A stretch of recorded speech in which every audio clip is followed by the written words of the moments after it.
Sosok Bribda Akbar ditahan usai seret istri sampai 10 meter, kepergok jalan dengan wanita lain. Oknum polisi seret istrinya hingga 10 meter usai kepergok selingkuh dengan wanita lain. Akibat perbuatannya tersebut, oknum polisi itu kini ditahan di Propam Polda Sulawesi Selatan, Sulsel. Berdasarkan keterangan, peristiwa itu terjadi di bilangan Jalan Racing Center, Kecamatan Panakukang, Kota Makassar, pada Selasa tanggal 21 Mei tahun 2024 malam. Atas aksinya tersebut, sang istri melaporkan ke jajaran Polda Sulawesi Selatan Polda Sulsel.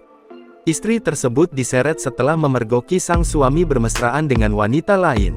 Sang polisi bernama Bribda MAI diduga panik melihat kehadiran istrinya, sehingga langsung tancap gas mobil yang mengakibatkan sang istri yakni DA, 23 tahun terseret 10 meter.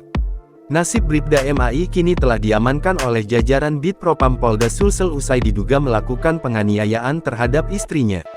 Kabid Humas Polda Sulsel Kombes Pol Didik Supranoto mengatakan, Bribda MAI kini ditahan di sel penempatan khusus Patsus guna memudahkan proses penyelidikan pelanggaran etik atau disiplin.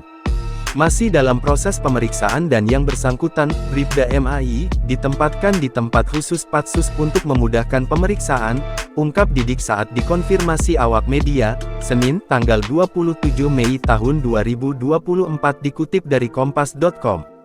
Sementara, laporan istri Bribda MAI atas dugaan penganiayaan, masih dalam proses penyelidikan dan ditangani oleh Direktorat Reserse Kriminal Umum Ditreskrimum Polda Sulsel. Untuk penanganan pidananya masih dalam proses penyelidikan di Krimum, jelas Didik. Download Tribun X sekarang, menghadirkan lokal menjadi Indonesia.